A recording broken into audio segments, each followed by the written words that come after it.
विहान ने देखा कि बूढ़ा वीरेंद्र अचंभित था, इसलिए उसने उसके सामने अपना हाथ हिलाया। विहान ने उससे कहा, वीरेंद्र मेहता, क्या आप अभी भी सुन रहे हो? बूढ़े वीरेंद्र वास्तविकता में वापस आए और मुस्कुराए। श्रीमान मल्होत्रा, यदि आप केवल संग्रह कर रहे हैं तो आप प्राचीन वस्तुओं के बाजार में अपनी किस्मत क्यों नहीं आजमाते? रिवर सिटी में मनी रिवर स्ट्रीट के दूसरे लॉट पर सबसे बड़ा प्राचीन वस्तु बाजार है। लेकिन यदि आप असली कीमिया स्टोव में रुचि रखते हैं तो आपको नीलामी में शामिल होना होगा।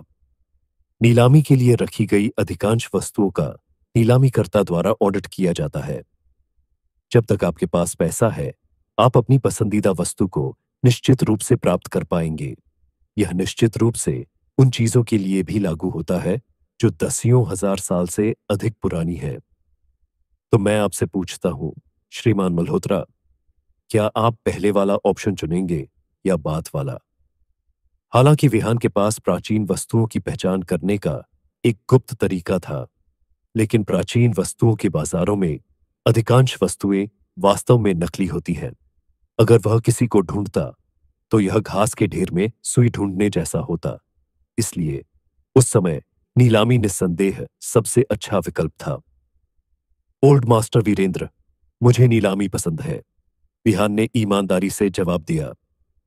वीरेंद्र मेहता ने अपना सिर हिलाया और फिर आगे कहा, चूंकि श्रीमान मल्होत्रा नीलामी पसंद करते हैं तो बढ़िया।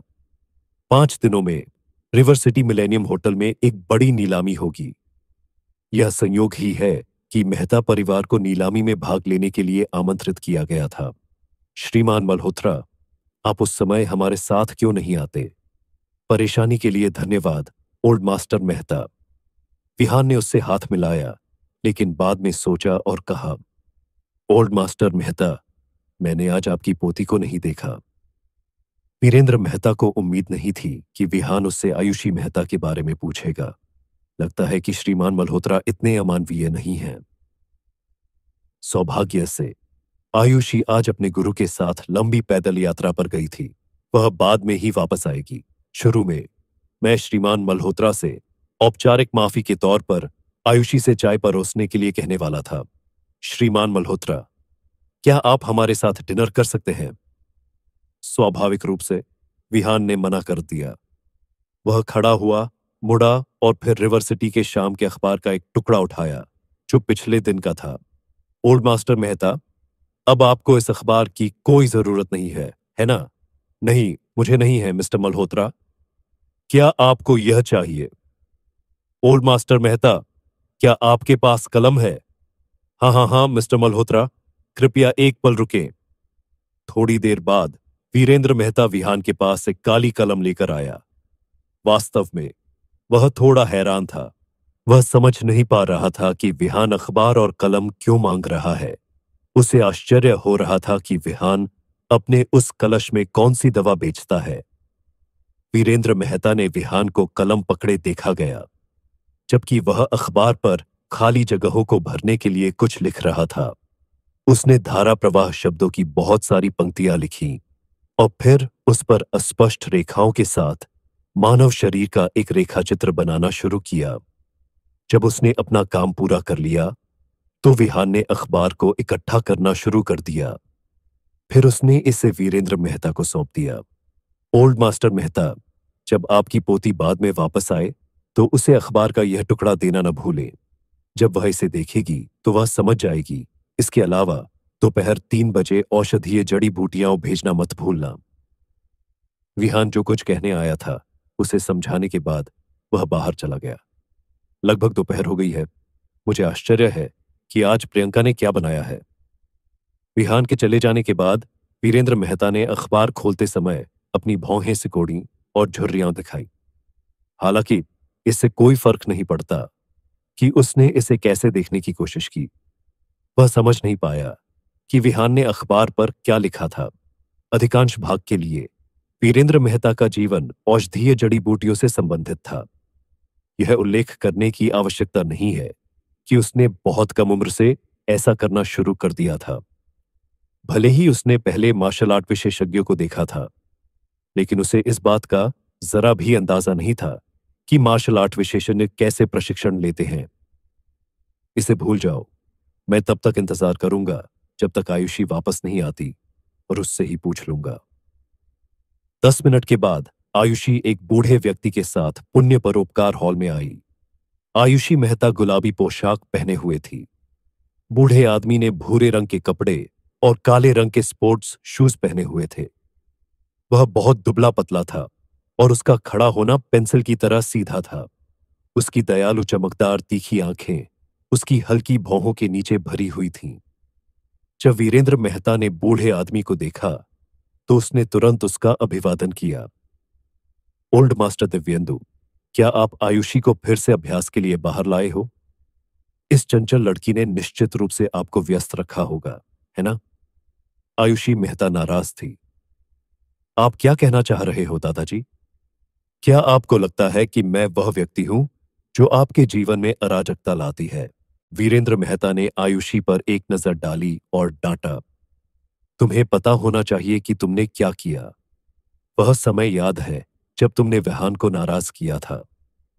मैंने तुम्हें कल माफी मांगने के लिए विशेष रूप से उसके लिए उसका इंतजार करने को बोला था, लेकिन तुम सुबह सुबह अपने गुरु के साथ लंबी पैदल यात्रा पर चली गई। अगर एल्डर दिव्येंदु अभी यहां नहीं होता तो मैं तुम्हें पहले ही पीट चुका होता। जिस क्षण आयुषी ने विहान का नाम सुना वह अचानक बहुत चिंतित हो गई। जब से पिछली घटना हुई थी उसके दादाजी विहान के बारे में बात करना बंद नहीं करते थे। वे दिन रात उसके बारे में बात करते थे। वह इससे तंग आ चुकी थी, उस स्तर के कौशल के साथ। क्या विहान का कौशल केवल औसत नहीं है? वह उसकी इतनी प्रशंसा क्यों करते हैं? कौन सा मार्शल आर्ट ग्रैंड मास्टर? क्या वे उसके बारे में बात कर रहे हैं? हे, उसके दिल में केवल एक ही सच्चा मार्शल आर्ट ग्रैंड मास्टर था। वह उसका गुरु था। जब वे उस दिन पहाड़ी पर अभ्यास करने गए तो उसने देखा कि उसका गुरु अपने नंगे हाथों से एक विशाल पेड़ को काट रहा है। वह उस कुत्ते की गंदगी विहान से कहीं बेहतर है। जिस क्षण वीरेंद्र मेहता ने विहान का जिक्र किया वह मदद नहीं कर सका और उसे याद आ गया कि विहान ने उससे क्या करने के लिए कहा था। जल्दी से वह अखबार का टुकड़ा लेने के लिए पीछे गए और लाकर आयुषी को सौंप दिया। आयुषी, विहान ने मुझे यह तुम्हें देने के लिए कहा था। अगर तुम्हें इस पर लिखी बातें समझ में नहीं आती हैं तो थोड़ा रिसर्च कर लेना, क्योंकि मुझे भी समझ नहीं आई है। आयुषी ने अखबार पर नजर डाली। उसने ठंडी आवाज में कहा, क्या वह आदमी इतना दयालु है कि मुझे कुछ दे रहा है? एक पल के लिए मुझे लगा कि यह कोई कीमती चीज है, लेकिन करीब से देखने पर पता चला कि यह कल का रिवर सिटी शाम का अखबार है। वह क्या कहना चाह रहा है?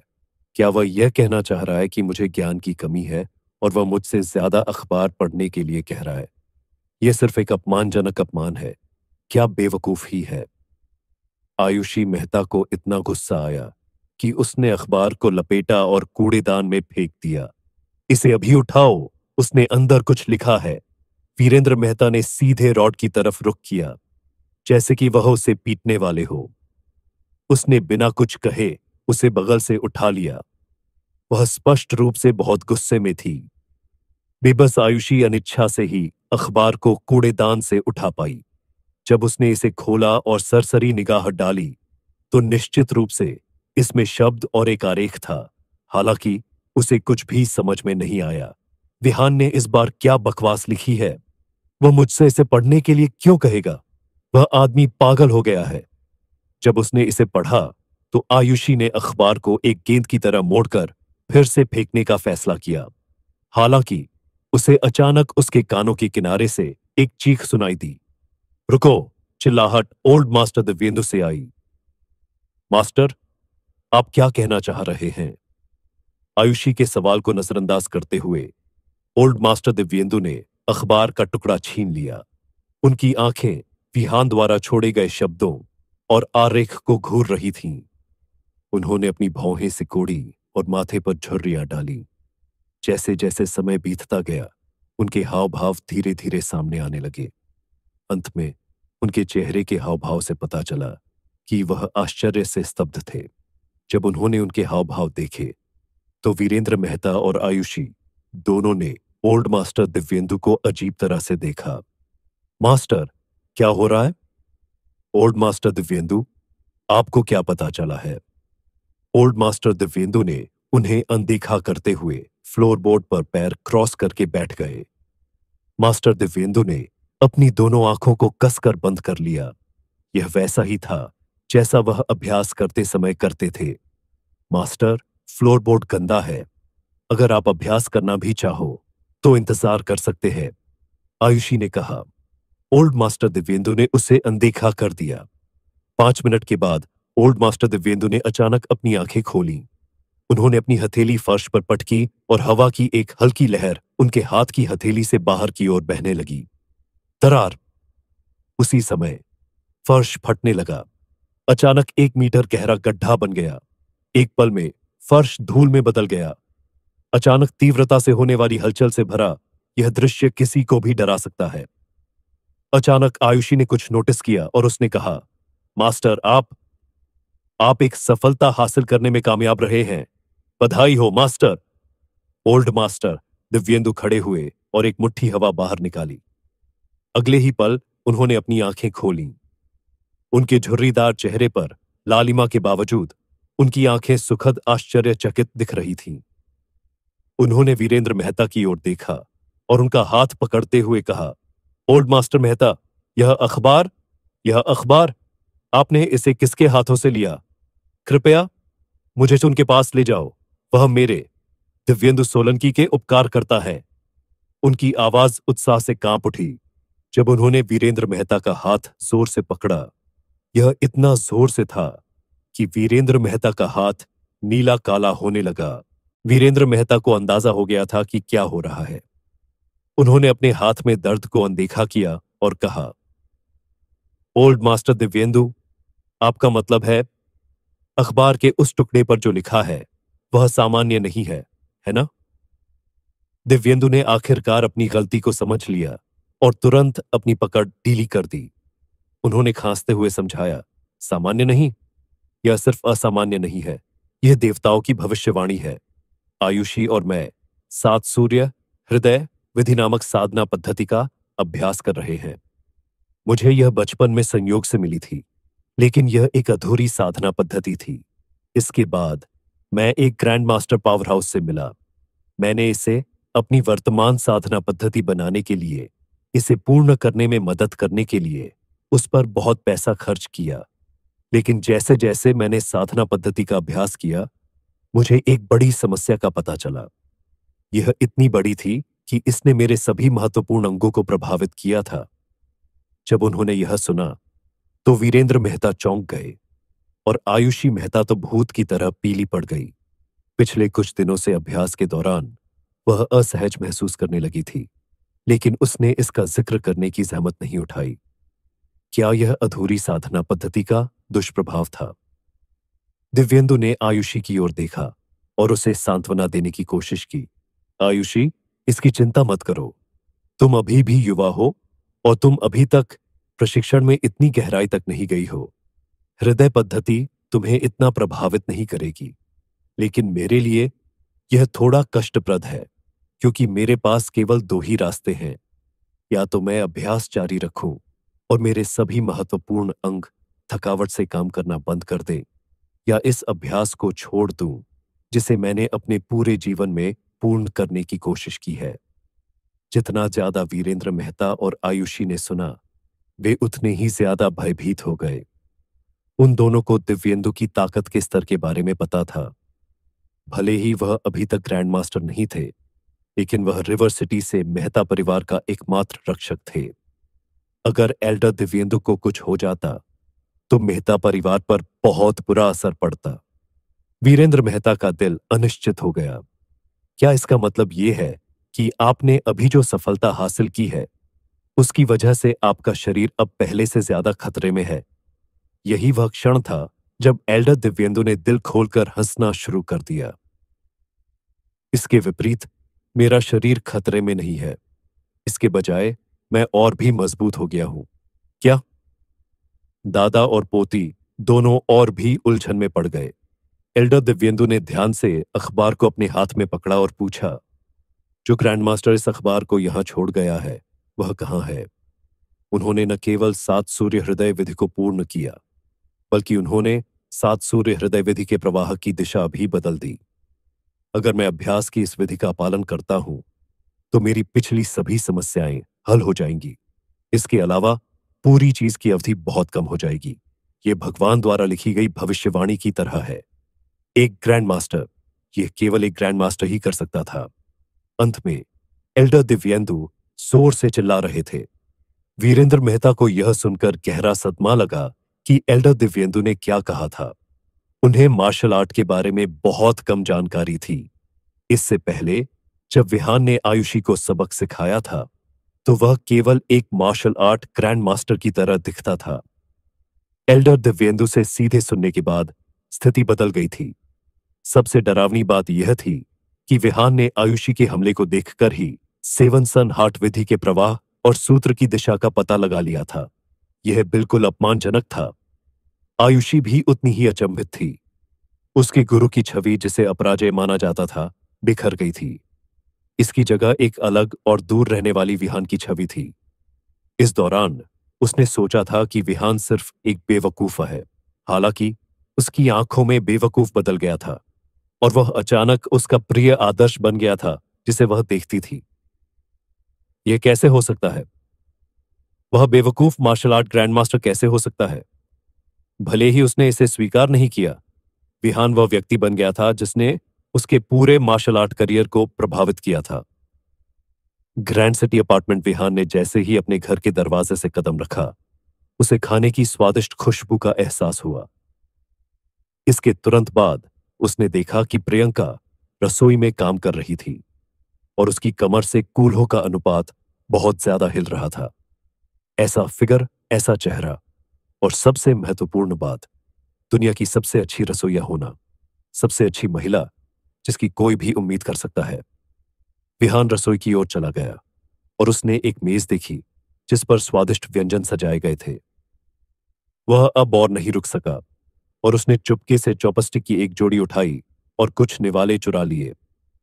हालांकि प्रियंका, जो सूप पका रही थी, जब उसने उसकी चोरी देखी तो वह तुरंत रसोई से बाहर चली आई। क्या मैं इस आदमी पर विश्वास कर सकती हो? वापस आते ही कुछ निवाले चुरा लिए। क्या तुमने अभी तक खाने का भुगतान किया है? इसके अलावा तुम आज सुबह कहां भाग गए थे? मैं तुम्हें पूरे मोहल्ले में ढूंढने के बाद भी नहीं ढूंढ पाई। विहान ने अपने तुम्हारा दिखावटी व्यंग्य मुझे हमेशा प्रभावित करता रहता है। अगर तुम 1000 युआन भी कमा पाए तो मैं तुम्हारी तारीफ करूंगी। बहुत हो गया बकबक, चलो इसे भूल जाओ और अपना खाना शुरू करो। विहान ने लंबी व्याख्या को भी छोड़ने का फैसला किया और प्रियंका द्वारा तैयार किए गए स्वादिष्ट भोजन को खाना शुरू कर दिया। कुछ समय बाद प्रियंका को कुछ याद आया और उसने विहान से कहा, कल रात मेरा इंतजार मत करना, मुझे कुछ काम निपटाने होंगे।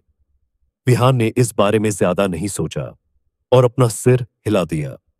जब विहान अपना खाना खाने वाला ही था तो प्रियंका का फोन बज उठा। विहान ने उस पर नजर डाली और पाया कि प्रियंका के पास उसके पिता का फोन आया हुआ था। माफ करें, मुझे एक कॉल का जवाब देना है। प्रियंका ने अपना फोन उठाया और फिर बालकनी में चली गई। 1 मिनट बाद प्रियंका तेजी से दौड़ी और अपना कोट और कार की चाबियां उठाकर दरवाजे से बाहर भाग गई। आज रात मेरा इंतजार मत करना, मैं कुछ काम निपटाने के लिए अपने पिता के पास वापस जा रही हूं। जब तक उसने अपनी बात पूरी की, वह विहान की नजरों से ओझल हो चुकी थी। विहान खड़ा हो गया और अपनी भौहें सिकोड़ लीं। हालांकि वह उसका पीछा करना चाहता था, लेकिन वह नहीं कर सका। ऐसा इसलिए था क्योंकि औषधीय जड़ी बूटियां कभी भी आ सकती थीं। इसके अलावा यह घर से कॉल थी। यह एक निजी मामला होना चाहिए था, इसलिए उसके लिए एक बाहरी व्यक्ति के लिए हस्तक्षेप करना असभ्य होगा। दोपहर 3 बजने में 10 मिनट बाकी थे। विहान ने चाबी पर लिखे पते का अनुसरण करते हुए वह जगह ढूंढी जो विराट ओबेरॉय ने उसे दी थी। पहले तो उसने सोचा कि विराट ओबेरॉय ने उसे एक साधारण 100 वर्ग मीटर की जगह दी है। उसे पता नहीं था कि यह ग्रैंड सिटी अपार्टमेंट के ठीक बगल में ग्रेट टॉम्सन लग्जरी कॉन्डोमिनियम में एक जगह थी। यह कोई 100 वर्ग मीटर की साधारण जगह नहीं थी। यह एक पेंट हाउस था, करीब 1000 वर्ग मीटर। खास बात यह थी कि यह सबसे ऊपरी मंजिल पर था, एक एग्जीक्यूटिव स्वीट। इसका क्या मतलब है? विहान समझ नहीं पा रहा था कि क्या हो रहा है। यह कहा जा सकता है कि ग्रेट टॉम्सन हर रिवर सिटी के नागरिक का सपना था। विहान को कुछ दिनों पहले प्रियंका के साथ ग्रेट टॉम्सन के पास से गुजरने का समय याद आया। प्रियंका ने विलाप किया था, अगर मैं यहां रह सकूं तो कितना अच्छा होगा। भले ही यह सिर्फ एक रात के लिए ही क्यों न हो, मैं संतुष्ट हो जाऊंगी। लेकिन मेरी मौजूदा तनख्वाह के हिसाब से यह सिर्फ एक सपना है। मैं यहां कभी भी रहने के लिए जगह नहीं खरीद पाऊंगी, इस जीवन में तो बिल्कुल भी नहीं।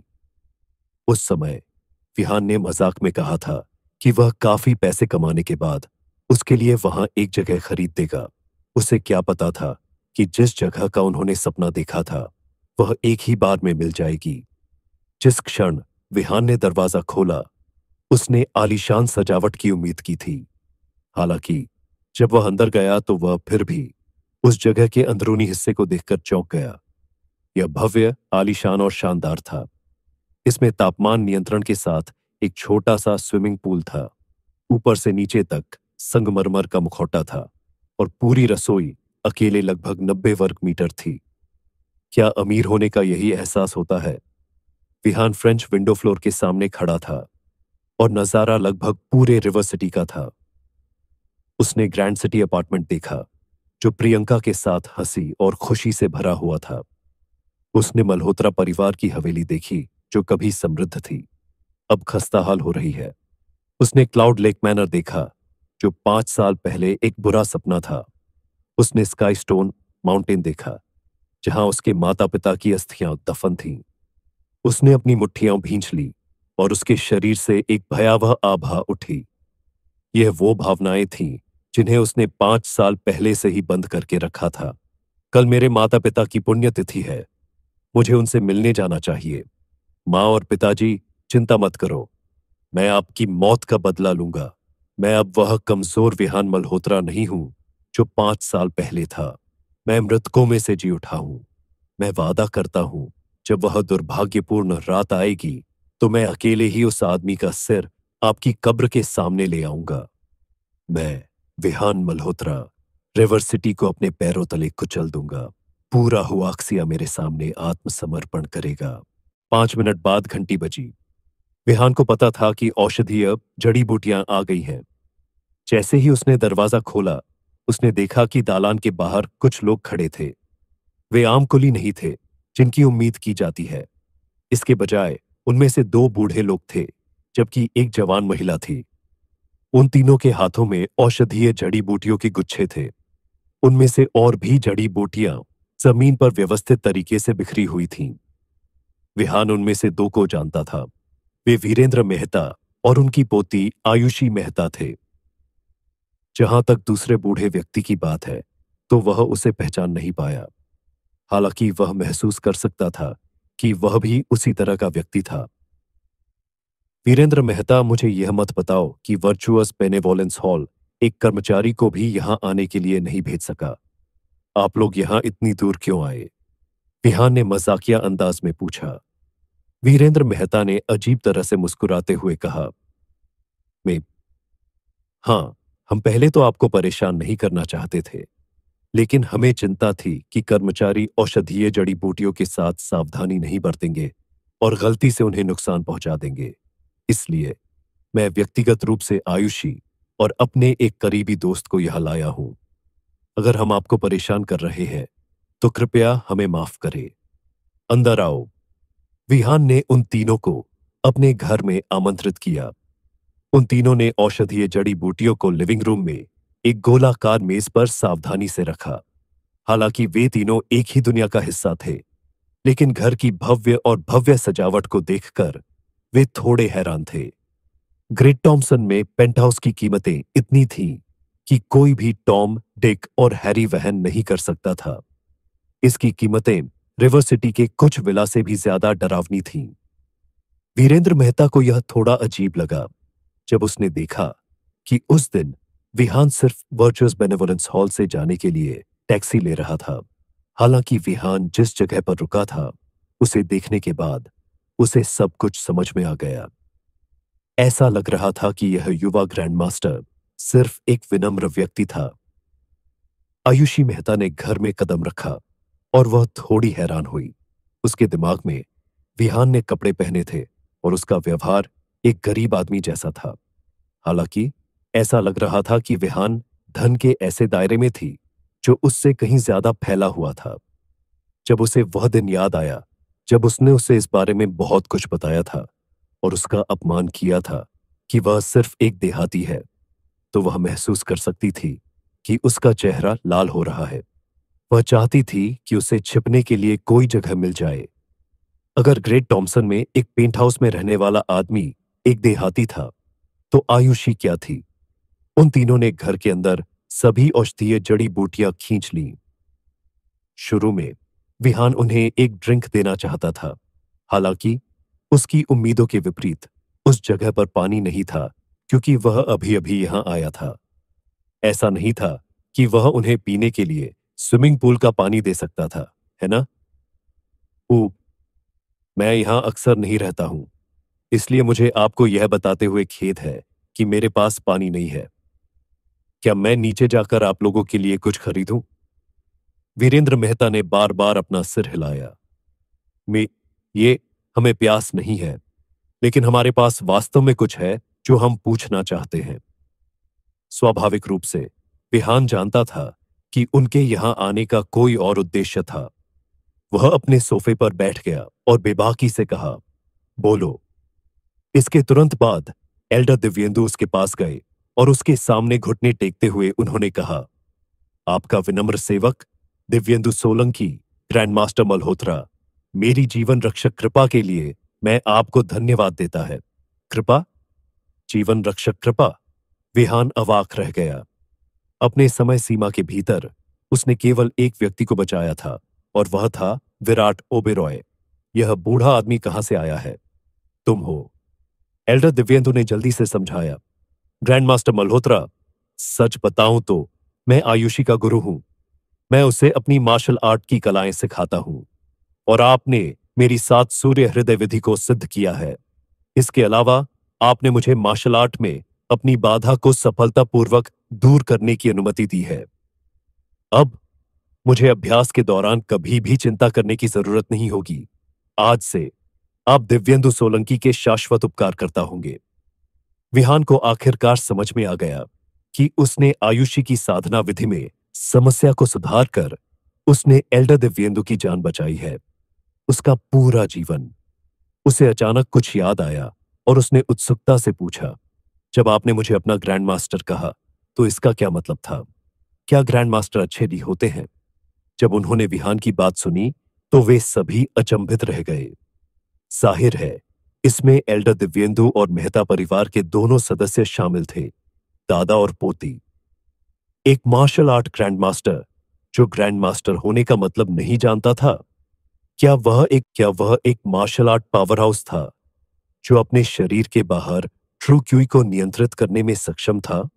मार्शल आर्ट की पहली कक्षा में कदम रखने वाले सभी लोगों को विभिन्न प्रकार के क्षेत्र सिखाए गए थे। अगर उसे मूल बातें समझ में नहीं आईं, तो यह विहान उस क्षेत्र में कैसे पहुंच गया?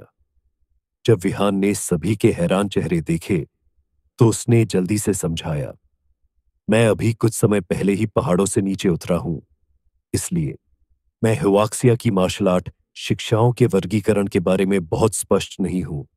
कृपया मुझे इसके बारे में बताइए। एल्डर दिव्येंदु ने गंभीर स्वर में कहा, ग्रैंडमास्टर मल्होत्रा, हुआक्सिया में मार्शल आर्ट प्रणाली इस तरह से शुरू होती है। जब आप पहली बार मार्शल आर्ट में कदम रखते हैं, तो आपको सिखाया जाता है कि ताकत 2 तरह की होती है, शारीरिक ताकत और आंतरिक ताकत। आंतरिक ताकत को फिर 3 श्रेणियों में विभाजित किया जाता है, जो छोटी सफलता, बड़ी सफलता और चरम सफलता है। उसके बाद आप आधे रास्ते के ट्रांसमिग्रेशन दायरे तक पहुंच जाते हैं और फिर अंत में ग्रैंड मास्टर दायरा होता है। ग्रैंड मास्टर दायरे को कई लोग मार्शल आर्ट पावर हाउस के रूप में देखते हैं, विहान ने अपनी आंखें थोड़ी सिकोड़ी। ऐसा लग रहा था कि दायरे की व्यवस्था उससे कहीं ज्यादा अलग थी जो बूढ़े ने उसे बताई थी। बेशक यह सामान्य था, क्योंकि जिस तरह से उसने अपने तरीकों का अभ्यास किया वह हुआक्सिया के मार्शल आर्ट के तरीकों से अलग था, इसलिए यह अतुलनीय था। बूढ़े आदमी ने उसे पहले बताया था कि सच्चे अभ्यास करने वाले दायरे के प्रकार संयमित शरीर का दायरा, खुली आत्मा का दायरा, वायवीय दायरा, सूक्ष्म प्रक्षेपण दायरा, सच्चा आत्मा दायरा और दिव्य टेलीपोर्टेशन दायरा थे। 6 लोकों से उन्हें 9 स्तरों में विभाजित किया गया था। दिव्य टेलीपोर्टेशन लोक के बाद कुछ और भी डरावना था। हालांकि विहान अभी तक इसके बारे में जानने के योग्य नहीं था। उस समय विहान को खुले हुए आत्मालोक के 5वें स्तर पर होना था। अगर उसने एल्डर दिव्येंदु की बताई बातों का पालन किया तो इसका मतलब था कि हुआक्सिया की मार्शल आर्ट में ग्रैंडमास्टर्स खुले हुए आत्मालोक और वायवीय लोक के बीच थे। ऐसा लग रहा था कि ग्रैंडमास्टर्स जितना उसने सोचा था उससे कहीं ज्यादा शक्तिशाली थे। उसे आश्चर्य हुआ कि कैपिटल सिटी का वह आदमी किस लोक में था। क्या वह ग्रैंड मास्टर था या वह उससे ज्यादा शक्तिशाली था? क्या हुआक्सिया में बहुत सारे ग्रैंड मास्टर्स हैं? विहान ने धीमी आवाज में पूछा। एल्डर दिव्येंदु ने जवाब देने से पहले कुछ सेकंड सोचा। ग्रैंड मास्टर मल्होत्रा, हम जिन लोगों को जानते हैं उनमें से हुआक्सिया में 50 ग्रैंड मास्टर हैं और उनमें से 10 शीर्ष स्तर के ग्रैंड मास्टर हैं। हालांकि मुझे यकीन है कि कुछ छिपे हुए भी हैं। अगर मैं सही अनुमान लगाता हूं तो ग्रैंड मास्टर से ज्यादा शक्तिशाली मार्शल आर्टिस्ट मौजूद होने चाहिए। बस इतना है कि मेरे स्तर पर उनके बारे में पता लगाना मुश्किल है। हालांकि एक बार एक छोटी चिड़िया ने मुझे बताया था कि वे ग्रैंड मास्टर्स ज्यादातर हुआक्सिया परिवार की खास वंशावली से जुड़े हुए हैं। जब तक उनके परिवार में कोई ग्रैंड मास्टर था तब तक उनका दर्जा बढ़ना तय था। भले ही अब हमारा जीवन विज्ञान, तकनीक और कानूनी व्यवस्था द्वारा संचालित है, लेकिन जो लोग ऐसी चीजों को नियंत्रित करते हैं वे आमतौर पर मार्शल आर्ट पावर हाउस के करीब होते हैं। विहान ने अपनी जांघ पर हल्के से थपथपाया, क्योंकि वह उस स्थिति के बारे में सोच रहा था जो उसके सामने पेश की गई थी। फिर उसने पूछा, रिवर सिटी के बारे में क्या? रिवर सिटी में मार्शल आर्ट को लेकर क्या स्थिति है? एल्डर दिव्येंदु ने वीरेंद्र मेहता की ओर देखते हुए कहा, जहां तक रिवर सिटी की स्थिति का सवाल है, मुझे लगता है कि भाई वीरेंद्र इस बारे में मुझसे ज्यादा स्पष्ट हैं। वीरेंद्र मेहता ने बिना किसी बदलाव के समझाया, अगर आपको रिवर सिटी की मुख्य ताकतों के बारे में बात करनी है तो सबसे पहले आपको 4 प्रमुख परिवारों के बारे में जानना चाहिए। सबसे मजबूत से लेकर सबसे कमजोर तक यह रावत परिवार, अग्रवाल परिवार, बंसल परिवार और फिर राठौड़ परिवार से होकर गुजरता है। रावत परिवार के पास सबसे मजबूत विरासत और ताकत है, जबकि राठौड़ परिवार सबसे कमजोर है। हालांकि आपको राठौड़ परिवार को कमतर नहीं आंकना चाहिए। अगर राठौड़ परिवार के बूढ़े दादाजी ने सत्ता संभाली तो यह एक अलग कहानी होगी। यह शर्म की बात है कि राठौड़ परिवार के सदस्यों में से किसी ने किसी को नाराज किया और पिता और बेटे दोनों की उनके ही घर में बेरहमी से हत्या कर दी गई। वर्तमान में राठौड़ परिवार को 4 प्रमुख परिवारों से बाहर निकाल दिया गया है और उसकी जगह वर्मा परिवार ने ले ली है। इससे पहले विहान ने समर्थ राठौड़ से सुना था कि राठौड़ परिवार का एक ग्रैंड मास्टर था जो मार्शल वेस्ट माउंटेन पर अभ्यास करता था। उसने विहान को उसके साथ धमकाने की भी कोशिश की थी। ऐसा लगता है कि राठौड़ परिवार के बूढ़े दादा को राठौड़ परिवार के साथ जो कुछ हुआ था उसके बारे में पता होगा, लेकिन कोई नहीं जानता था कि वह कब वापस आने वाला था। भले ही काम साफ सुथरे तरीके से किया गया, विहान ने यह नहीं देखा कि वह धीरे धीरे इस मामले के बारे में सोचते हुए एक मजबूत खतरनाक आभा छोड़ रहा था। उसकी खतरनाक आभा ने लिविंग रूम के तापमान को ठंडा कर दिया था और ठंडी हवा के झोंके ने वहां मौजूद तीनों लोगों को घेर लिया था। उन्होंने अपने आसपास खतरनाक हवा को महसूस किया और वे अपने दिल में फुसफुसाए, ग्रैंड मास्टर मल्होत्रा से यह डरावनी और खतरनाक आभा क्या आ रही है? क्या हमने अनजाने में उन्हें नाराज कर दिया? वीरेंद्र मेहता अब और नहीं रुक सके। मिस्टर मल्होत्रा, आप, उन्होंने कर्कश स्वर में कहा, मानो वह विहान को उसकी मदहोशी से वापस लाने की कोशिश कर रहे हो। जब विहान ने महसूस किया कि उसके सामने तीन लोग भयभीत भावों के साथ खड़े हैं, तो उसने जल्दी से अपना संयम वापस पाया और माफी मांगी। बूढ़े मेहता, क्या आप ठीक हो? मेरा बुरा मत मानना, मुझे बस अचानक कुछ बातें याद आ गईं। वीरेंद्र मेहता ने अपना हाथ हिलाया, कुछ गहरी सांसें लीं और फिर कहा, मिस्टर मल्होत्रा, आप हाँ, दिन ढलने वाला है। हम तीनों अब आपका समय नहीं लेंगे। कुछ दिनों में हम किसी को भेजेंगे जो आपको नीलामी में ले जाएगा। अलविदा। वीरेंद्र मेहता उस जगह पर एक मिनट भी रुकने से डर रहे थे। कौन जानता था कि उनके सामने खड़ा जवान लड़का क्या करेगा। विहान ने अपना सिर हिलाया और उन तीनों को जाते हुए देखा। उसके बाद वह अपनी आंखों के सामने औषधीय जड़ी बूटियों को घूरता रहा और सोचता रहा कि उसे अब क्या करना चाहिए। कीमियागर स्टोव के बिना औषधीय गोलियों और अमृत को परिष्कृत करना बहुत परेशानी भरा था। उसे ऐसा लग रहा था कि उसे जो चाहिए उसे अवशोषित करने का एकमात्र तरीका पानी में उन औषधीय जड़ी बूटियों के माध्यम से था। परिणाम औषधीय गोलियों और अमृत का उपयोग करने के समान ही होंगे, हालांकि उतने अच्छे नहीं होंगे।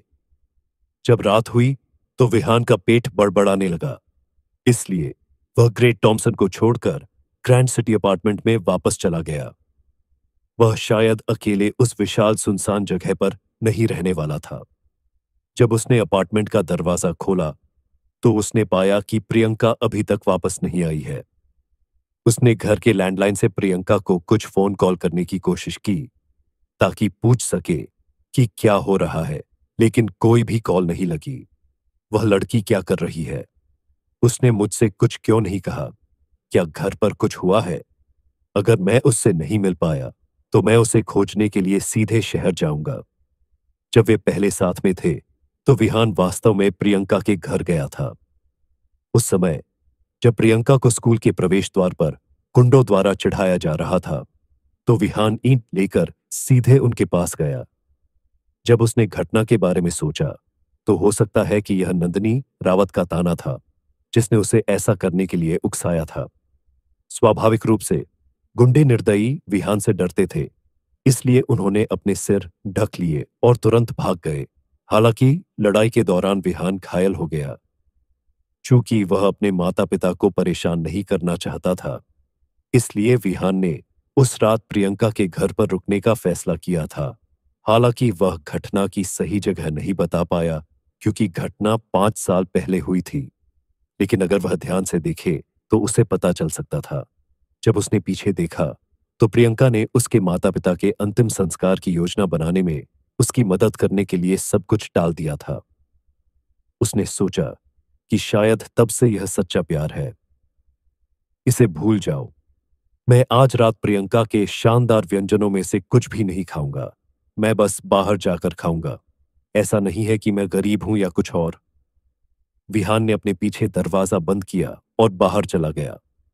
उसने आसपास की जगहों पर चक्कर लगाया कि वहां किस तरह का खाना मिलता है, लेकिन उसे उनमें से किसी में भी कोई दिलचस्पी नहीं थी। वह कुछ ज्यादा पसंद करने या कुछ भी करने की कोशिश नहीं कर रहा था। हालांकि चूंकि वह पिछले कुछ दिनों से प्रियंका के खाने से लाड प्यार पा रहा था, इसलिए रेस्तरां में दिए जाने वाले किसी भी नीरस और उबाऊ विकल्प को पसंद करना मुश्किल था। अचानक उसे कुछ सूझा। उसने एक टैक्सी ली और दक्षिण की ओर चल दिया। उसे अस्पष्ट रूप से याद आया कि जब वह हाई स्कूल में था तो वह अक्सर एक फूड स्टॉल पर जाता था। जब उसने वहां के खाने के बारे में सोचा तो वह खुद को रोक नहीं पाया। चूंकि वह अक्सर वहां जाता था, इसलिए वह उस जोड़े के बेटे भावेश को जानता था। भावेश पहले विहान के साथ सहपाठी था।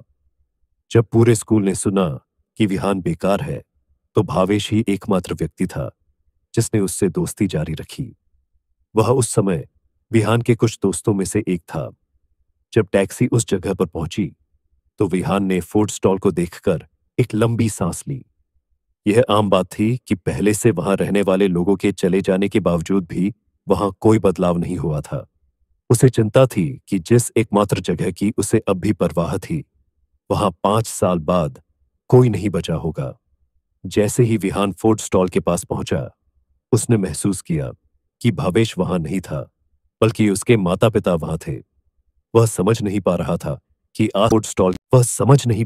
कि आसपास कोई ग्राहक क्यों नहीं था। उसे याद था कि उनका फूड स्टॉल हमेशा फल फूल रहा था और धमाल मचा रहा था। विहान ने एक टेबल ढूंढी और बैठ गया। उसकी नजर में एक नोटिस था जिसमें लिखा था कि फूड स्टॉल को हटाया जा रहा है और यह उनका वहां आखिरी दिन था। विहान को आश्चर्य हुआ कि वे एक पुरानी गली में जा रहे थे। वह जगह इस जगह के ग्राहकों की भीड़ से कैसे तुलना कर सकती है। इस जगह पर वहां से कम 10 गुना ज्यादा ग्राहक आते हैं। विहान ने इस बारे में ज्यादा नहीं सोचा और पूछा, अंकल वांग, मैं कुछ सिग्नेचर BQB स्क्यूअर लूंगा। 5 साल पहले जब भी अंकल नरेंद्र और आंटी कौशल्या को ऐसा कहते थे, तो उसके लिए BBQ स्क्यूअर और स्प्राइट की एक बोतल तैयार कर देते थे। विहान की सबसे सुखद यादें यही थीं। जाहिर है, अंकल नरेंद्र और आंटी कौशल्या को ऐसे समय में ग्राहकों की उम्मीद नहीं थी। अंकल नरेंद्र ने विहान की तरफ देखा, लेकिन वे उन्हें पहचान नहीं पाए। आंटी कौशल्या ने इधर उधर देखा, जैसे कि उन्हें किसी बात का डर हो। बेचैनी से वे विहान की ओर चली गईं और बोली, बच्चे, ओह, आज हम स्टॉल बदल रही हैं। अब हम लगभग बंद होने वाले हैं। तुम कहीं और जाकर खाना क्यों नहीं खाते? विहान ने भौहें सिकोड़ी और उसने हैरान होकर पूछा, आंटी कौशल्या, अभी शाम के सिर्फ 6 बजे हैं। व्यापार अभी शुरू हो जाना चाहिए। आप लोग जल्दी क्यों बंद कर रहे हो? हाँ, तुम सही कह रहे हो बच्चे, बस कहीं और चले जाओ। अगर तुम वाकई हमारा खाना खाना चाहते हो, तो तुम अपने कुछ दोस्तों को हमारे नए स्थान पर लाकर हमारा साथ दे सकते हो। हम कल खुल रहे हैं और हर चीज पर 50% छूट है। आंटी कौशल्या ने नोटिस की ओर इशारा करते हुए कहा। विहान को लगा कि कुछ गड़बड़ है। उसने देखा कि आंटी कौशल्या के चेहरे और हाथों के कुछ हिस्सों पर चोट के निशान थे। ऐसा लग रहा था जैसे किसी ने उन्हें पीटा हो। उसने अंकल नरेंद्र की ओर देखा, जो बगल में धूम्रपान कर रहे थे। वे दोनों एक दूसरे से प्यार करते हैं। यह घरेलू हिंसा नहीं हो सकती। जब अंकल नरेंद्र ने विहान को अपनी ओर घूरते हुए देखा, तो वे बैसाखी के सहारे लंगड़ाते हुए आए। बच्चे, हाल ही में हमसे बहुत पूछताछ की गई है, इसलिए व्यापार धीमा रहा है। मैं तुम्हारे लिए एक सौदा करूंगा। चूंकि तुम सच में कुछ खाना चाहते हो, इसलिए मैं तुम्हारे लिए कुछ बना दूंगा, लेकिन तुम्हें उन्हें 5 मिनट के भीतर खत्म करना होगा। हमें वास्तव में जल्द ही बंद करना होगा। 5 साल हो गए हैं। सच कहूं तो अगर हमें मजबूर न किया जाता, तो हम यहां से नहीं जाते, अंकल नरेंद्र ने उदास होकर कहा। विहान से बात करने के बाद वे मुड़े और फिर मोबाइल फूड स्टॉल की ओर चल दिए। थोड़ी देर बाद अंकल नरेंद्र ने विहान को एक ट्रे में कुछ बारबेक्यू स्क्यूअर और साइड डिश परोसे। उन्होंने विहान के लिए ड्रिंक की एक बोतल भी लाई। तुम मेरे और मेरी पत्नी के फूड स्टॉल के आखिरी ग्राहक हो, इसलिए तुम यह ले सकते हो या मुफ्त। ये लो। विहान अपना खाना खाने ही वाला था कि अचानक उसे लगा कि कुछ गड़बड़ है।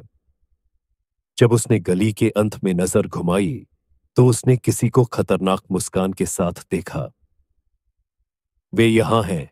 10 सेकंड के बाद अंकल नरेंद्र और आंटी कौशल्या ने देखा कि गली के छोर से 7 या 8 आदमी आ रहे हैं। जैसे ही उन्होंने आदमियों को देखा, उनके चेहरे पीले पड़ गए और वे स्टॉल को बंद करने लगे। बच्चे, मैं तुम्हारे लिए बाकी खाना पैक कर दूंगी। अभी चले जाओ, चले जाओ। आंटी कौशल्या उनकी ओर दौड़ी और धीमे स्वर में बोली। विहान अविचलित रहा। मुझे क्यों चले जाना चाहिए? बच्चे, तुम अभी भी छोटे हो।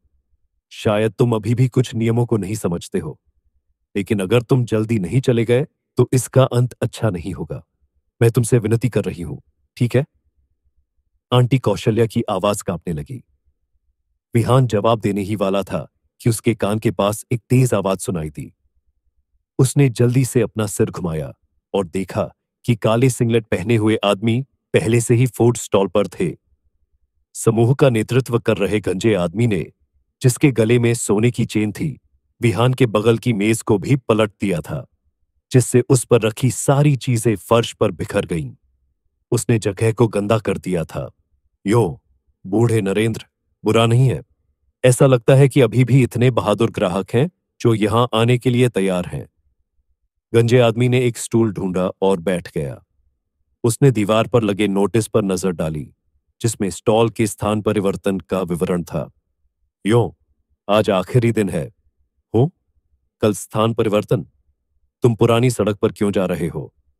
क्या तुम वाकई वहां से गुजरने वाले कम लोगों से पर्याप्त पैसा कमा सकते हो? अंकल नरेंद्र के चेहरे पर गंजे आदमी की एक नजर पड़ते ही भावभंगिमाएं काली पड़ गईं। फिर वह क्षमा प्रार्थी भाव से मुस्कुराया। मास्टर जोशी, हम आप एक सज्जन व्यक्ति हैं। कृपया मैं आपसे विनती करता हूं, अब मेरे छोटे से व्यवसाय को परेशान न करें। उसके के बाद अंकल नरेंद्र ने कैबिनेट से सारे पैसे निकाले और मुस्कुराते हुए सावधानी से गंजे आदमी को सौंप दिए। मास्टर जोशी, यह मेरी सारी कमाई है जो मैंने इन कुछ दिनों में कमाई है। मैं सम्मानपूर्वक यह सब आपको देता हूं। हाँ हाँ, आप देखिए। थप्पड़। गंजे आदमी। मास्टर जोशी ने अपनी नजर पैसों पर घुमाई और अंकल नरेंद्र के चेहरे पर जोरदार तमाचा मारा। मैं इस पैसे का क्या करूं? मैंने आप लोगों से कहा है कि आप अपनी सुरक्षा फीस के रूप में 50,000 तैयार रखें। क्या यह वाकई इतना मुश्किल है? क्या तुमको वाकई लगता है कि घर बदलने से तुम लोग मुझसे बच जाओगे? सपने देखते रहो। क्या तुम शर्त लगाना चाहते हो कि मैं कल तुम्हारे नए घर की खिड़कियां तोड़ दूंगा? इस दर पर तुम अपना स्टॉल नहीं खोल पाओगे।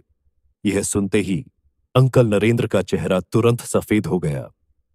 उन्होंने सोचा था कि अपने स्टॉल का स्थान बदलने से भविष्य में उनकी आंखों के सामने हुई ऐसी घटना फिर से नहीं होगी, लेकिन यह पता चला कि ये खून चूसने वाले लोग उनसे चिपक गए थे। वे केवल एक छोटा सा व्यवसाय चला रहे थे। उनके लिए इतना पैसा कमाना असंभव था। आंटी कौशल्या इतनी डरी हुई थी कि वे सिर से पैर तक कांप रही थीं। एक महिला होने के नाते उन्हें लगा कि इन लोगों के खिलाफ खड़ा होना उनके लिए पूरी तरह से बेकार था। वे उन्हें अपनी जान से मारने की धमकी दे रहे थे। मास्टर जोशी ने जमीन पर पड़े पैसे को देखा और उस पर थूक दिया।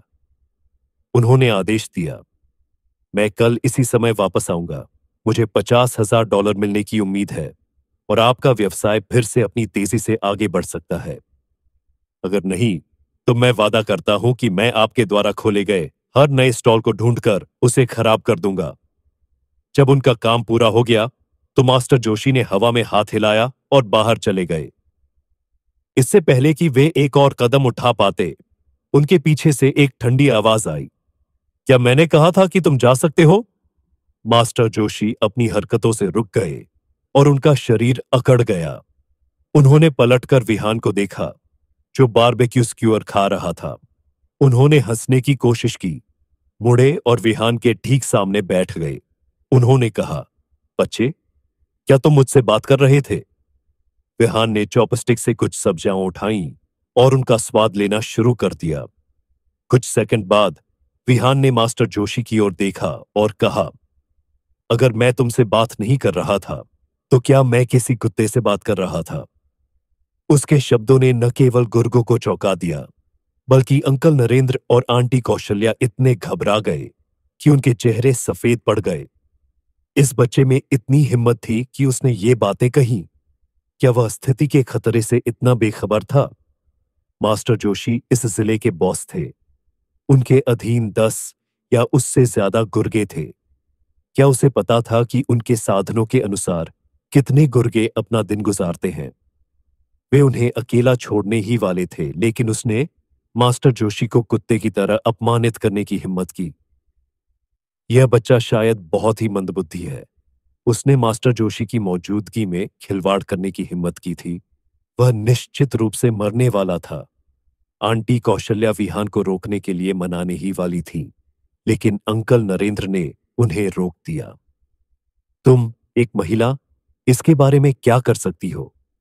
इस बच्चे को उसने जो गंदगी की है उसे साफ करने दो। जो तुम ठीक नहीं कर सकती उसे ठीक करने की कोशिश मत करो। उसने मास्टर जोशी को नाराज कर दिया है। अब हम कुछ नहीं कर सकते। क्या तुम नहीं देख सकती कि यहां कितने लोगों ने यह सब देखा? आंटी कौशल्या ने उन 7 या 8 कुंडों को देखने के बाद अपनी चुप्पी बनाए रखी, जो उनके सामने के दृश्य को ध्यान से देख रहे थे। अब उन्हें क्या कहना था, इससे कोई फर्क नहीं पड़ता था। वे केवल साधारण लोग थे। वे इन तर्कहीन लोगों का सामना कैसे कर सकते थे? उस समय मास्टर जोशी की अभिव्यक्ति अच्छी नहीं लग रही थी। किसी भी मामले में वह इस जिले का नेता था और किसी ने भी उसका इस तरह से अपमान नहीं किया था, खासकर उसके सामने तो बिल्कुल नहीं। यह युवा लड़का मुसीबत की तलाश में था। बच्चे, मुझे परवाह नहीं है कि तुम कहां से हो, लेकिन खड़े हो जाओ और अपने घुटनों पर बैठो। मेरे लिए 10 बार झुको या मैं तुम्हारा हाथ तोड़ दूंगा। मास्टर जोशी ने उसे चेतावनी दी। उसने रिवर सिटी के मार्शल आर्ट स्कूल से स्नातक किया था, इसलिए जब लड़ाई की बात आई तो किसी ने भी उसका सामना करने की हिम्मत नहीं की। विहान ने सुंदर आकाश के नीचे अपने पेय से एक घूंट लिया, जैसे कि उसने सुना ही नहीं था कि उससे क्या कहा गया था। मास्टर जोशी क्रोधित हो गया। इतने सालों में किसी ने भी पहले कभी इस तरह से उनका अपमान नहीं किया था। मास्टर जोशी ने अपनी हथेली विहान के गाल की ओर घुमाई। वह उसे थप्पड़ मारना चाहता था। जब उसकी हथेली विहान के गाल को छूने ही वाली थी, विहान ने अपनी हथेली को टेबल पर पटक दिया। फिर चॉपस्टिक्स की एक जोड़ी हवा में उछली। उसने चॉपस्टिक्स को अपने दाहिने हाथ में कसकर पकड़ लिया और तुरंत मुड़ गया। चॉपस्टिक्स ने मास्टर जोशी की हथेली को एक ही बार में छेद दिया। वे उसकी हथेली में घुस गईं। घाव से तुरंत खून बहने लगा। मास्टर जोशी की प्रतिक्रिया की प्रतीक्षा किए बिना विहान ने अपनी कोहनी दबाई और एक आवाज सुनाई दी, टिंग! उसने मास्टर जोशी के हाथ को चॉपस्टिक्स से बेरहमी से टेबल पर ठोक दिया था। मास्टर जोशी दर्द से चिल्लाया। उसने अपना हाथ छुड़ाने के लिए हाथ पैर मारे, लेकिन चॉपस्टिक ने उसे इतनी मजबूती से जकड़ रखा था कि अगर वह अपनी हथेली को ऐसे ही बाहर खींचता तो उसे और भी ज्यादा दर्द होता। साले! मास्टर जोशी का दूसरा हाथ मुट्ठी में कस लिया गया और सीधे विहान की ओर बढ़ गया। विहान ने बिना झुके ठंडी सांस ली, लेकिन मुक्का उसकी मुट्ठी से ही लगा। क्रैक! दोनों मुट्ठियां टकराईं। मास्टर जोशी का दूसरा हाथ तुरंत ही घूंसे से बेढंगा हो गया। उसकी हड्डियां टूट गईं। मास्टर जोशी को इतना दर्द हो रहा था कि उसकी गर्दन की नसें फट गई थीं। उसकी आंखें लाल हो गई थीं। वह दर्द से चीखने ही वाला था कि विहान ने उसे चुप कराने के लिए धीरे से उसका हाथ उठाया। उसने उसके चेहरे पर एक जोरदार मुक्का मारा।